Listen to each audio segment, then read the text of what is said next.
Pemulung ini dikriminalisasi, dianiaya polisi, dan disuruh mengakui menyembunyikan ganja yang ia taruh di rel bantaran kereta api.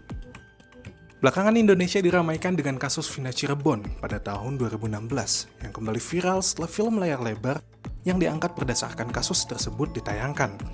Beberapa hari setelah film itu ditayangkan, polisi merilis DPO dalam kasus tersebut.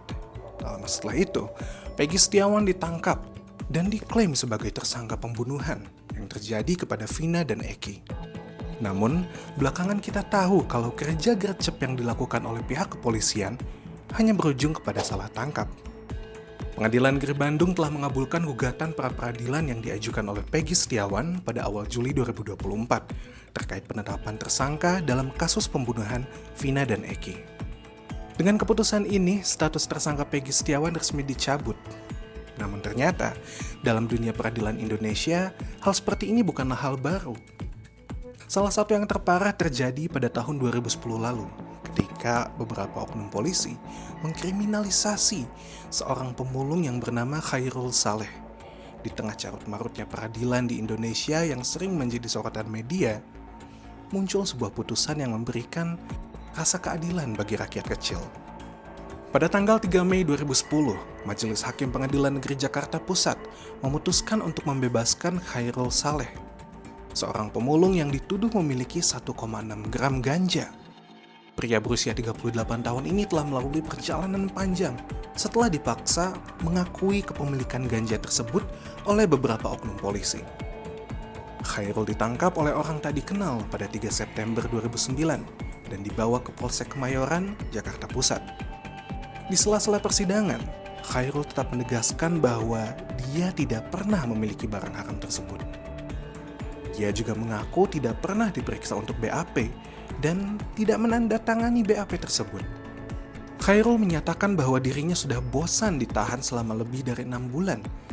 Khairul tetap bersikukuh bahwa dirinya tidak pernah menandatangani BAP dan memiliki barang tersebut.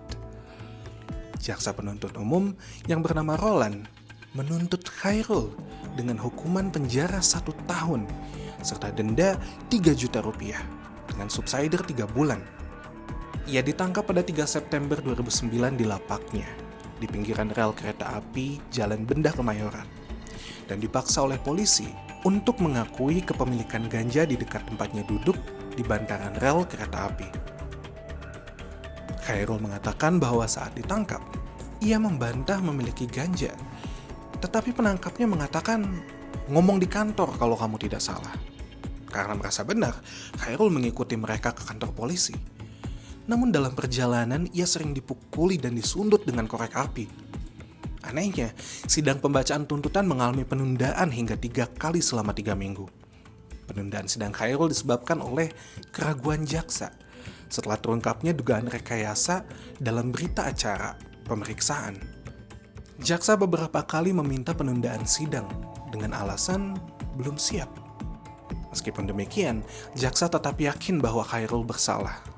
Padahal, polisi yang merekayasa BAP sudah dikenai hukuman disiplin.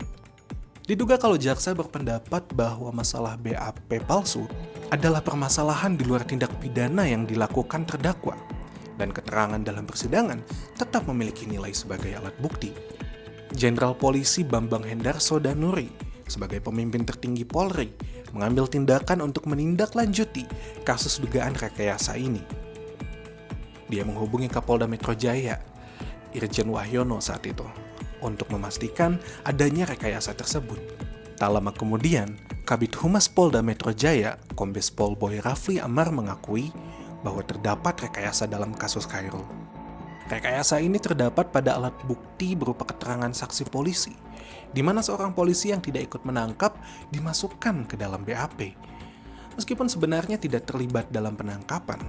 Sidang disiplin Propam Polres Jakarta Pusat memberikan hukuman kepada 4 polisi yang terlibat dalam rekayasa kasus kepemilikan ganja terhadap Khairul Saleh.